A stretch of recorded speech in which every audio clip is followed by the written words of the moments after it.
In January of 2021 I, 30 female, moved my camper van closer to my sister's, 26, flat, to help her recover after a stay in hospital.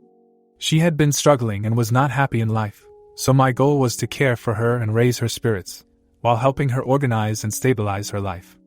I was shocked when on my first night there, I was woken at 4 a.m. by enraged screaming from her downstairs neighbor. The woman downstairs was mid-fight with her fella, and I distinctly heard a plate being thrown. I was shocked by how loud they were being, for it to be audible from outside their flat. It was very unsettling for both myself and my sister, as my sister and I have a lot of PTSD from growing up in an abusive household. In the morning I asked my sister about it, and she said that was normal, and that you can't say anything to them about it, or they will start on you. She goes on to explain that one time she had left a note, asking them to keep it down, and the fella had come outside and banged loudly on her front door, trying to fight her. Bear in mind that this guy is 40 plus balding, 6 feet plus drunk, and she is a tiny thin 4 feet 11 lass with autism.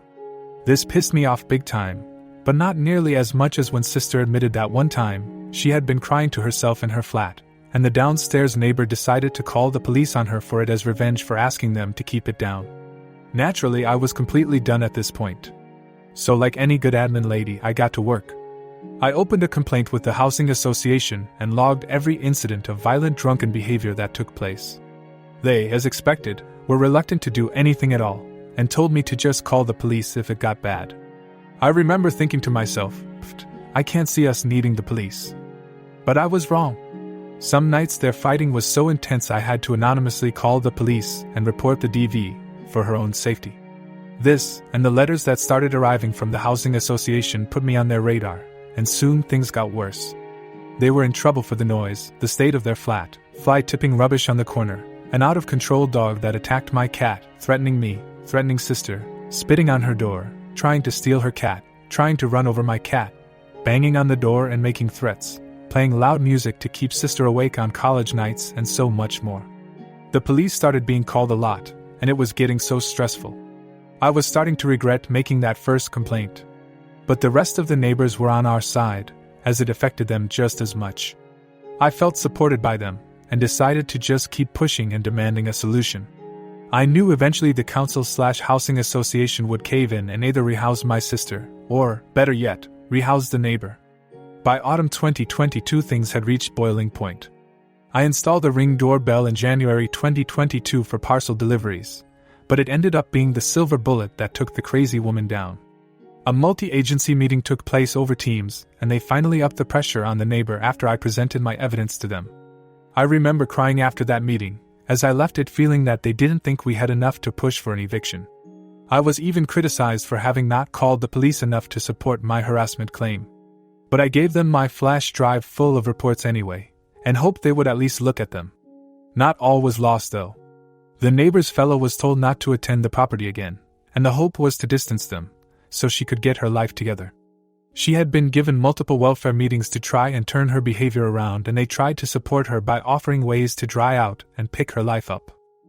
They really tried to peacefully resolve the situation, and we were even asked to make some adjustments to help her see that we didn't despise her, and our reporting wasn't malicious.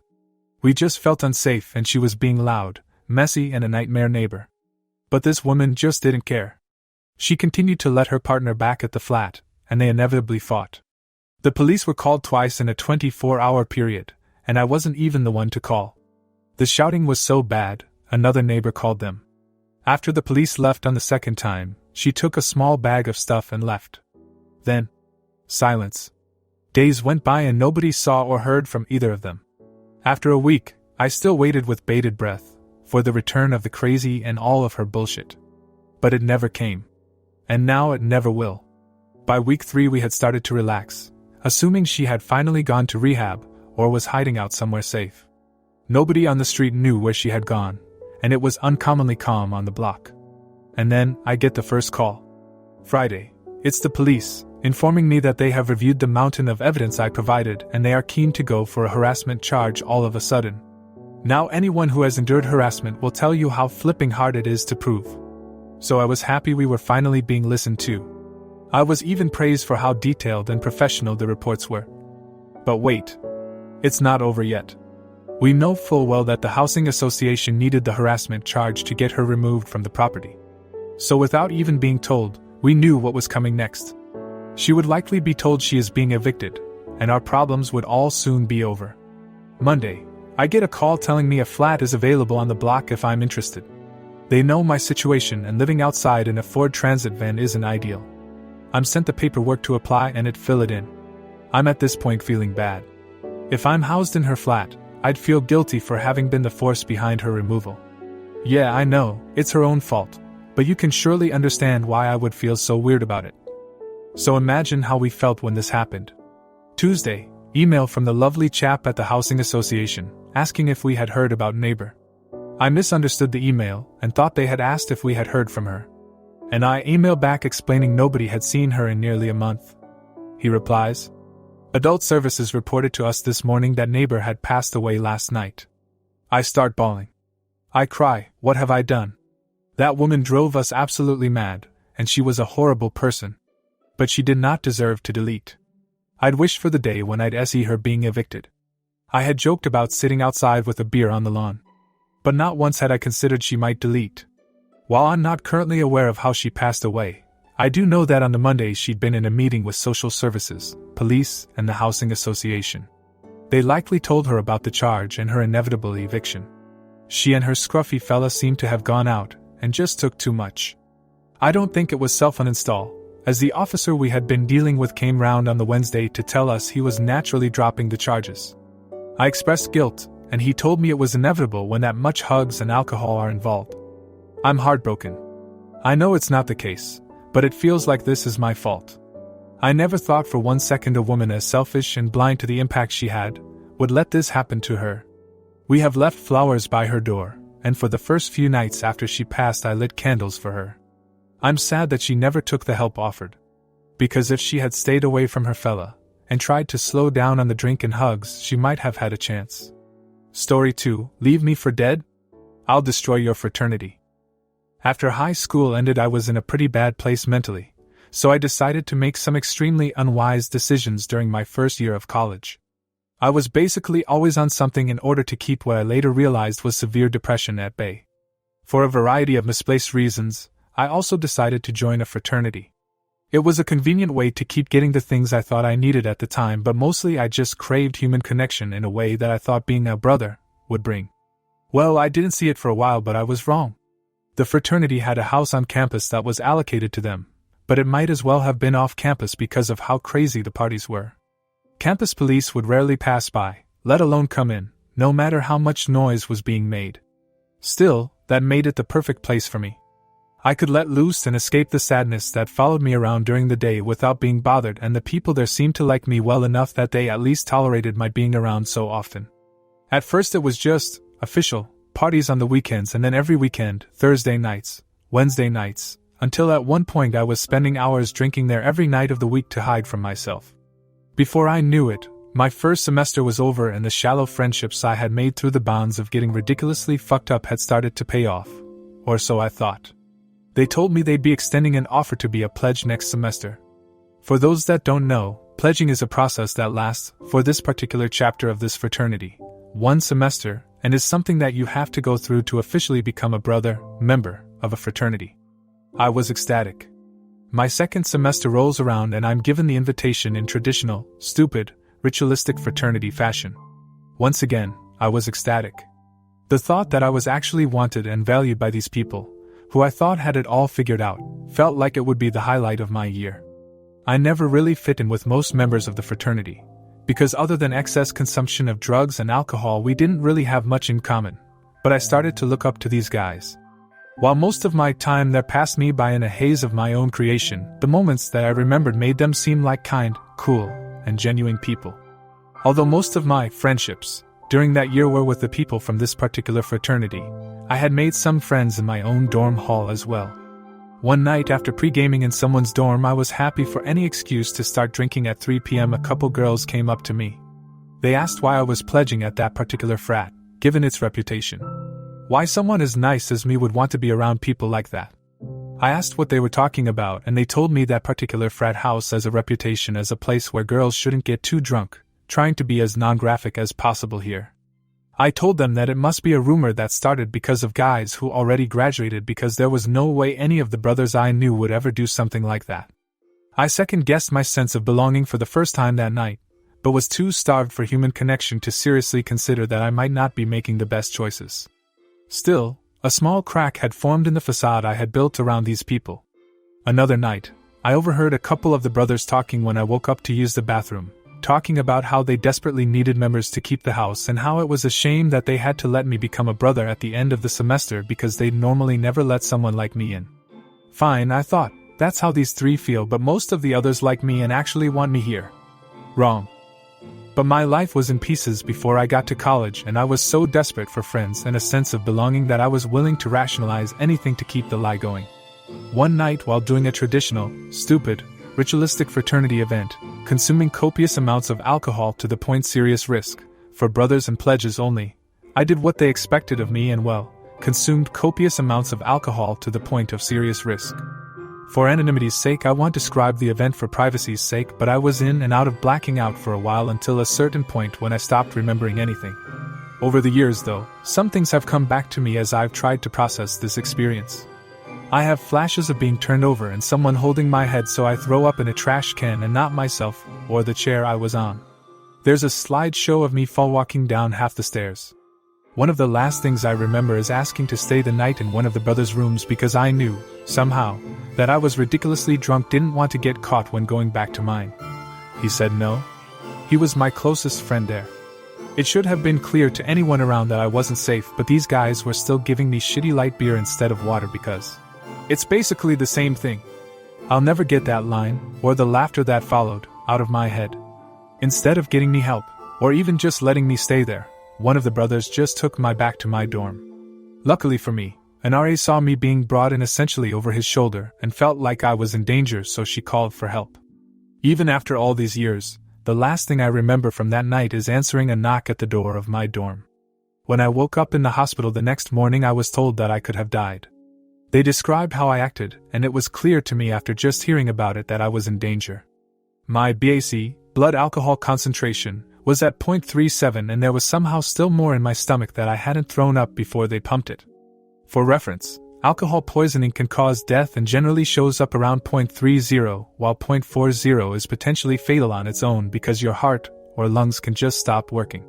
My RA almost certainly saved my life. When I was sitting in that hospital bed, I cried. Not because I might have died, but because I felt like my life that I was just getting back had fallen apart again. I felt broken, betrayed, and profoundly sad that the people I trusted didn't care enough about me to try and keep me alive. When I got back to campus, I had to meet with a disciplinary officer because of underage drinking, and he questioned where I got the alcohol, who I was with, etc.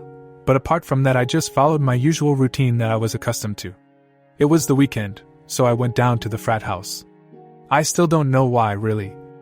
I think I was just numb and going through the motions, or maybe I wanted a sense of normalcy. When I got there, all the feelings of sadness turned to anger.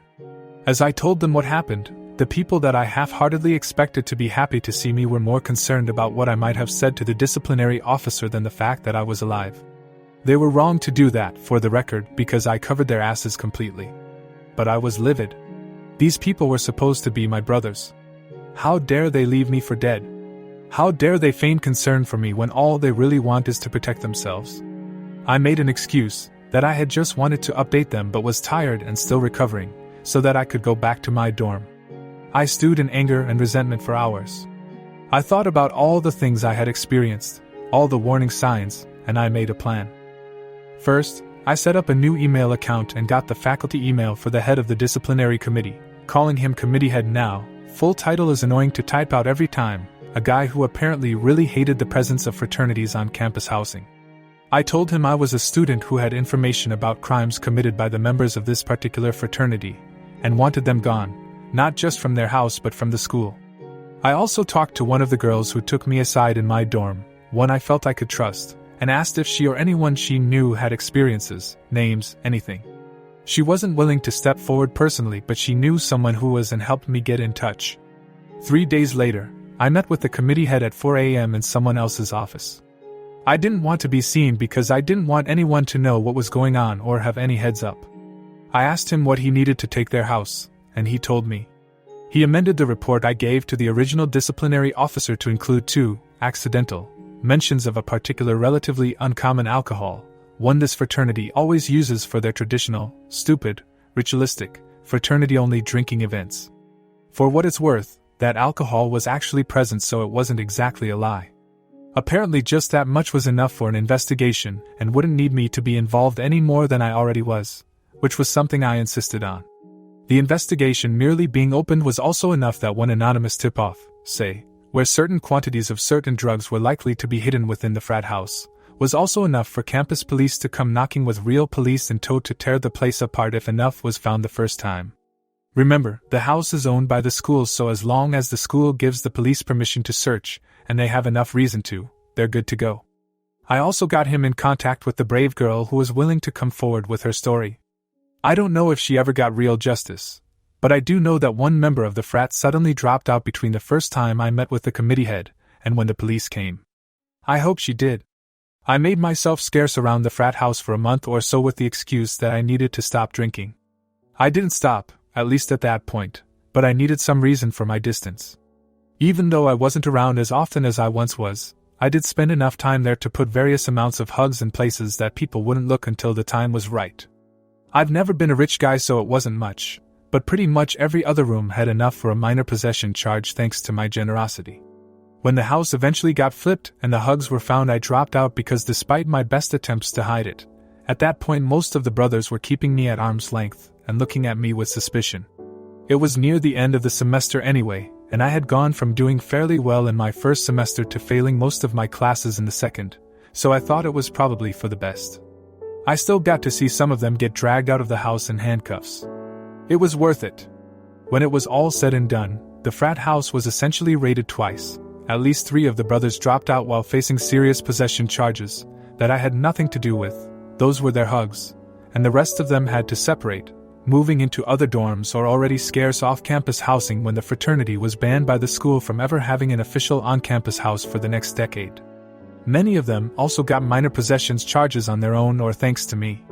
This was almost a decade ago now, and I don't regret it at all apart from the fact that I didn't do something sooner.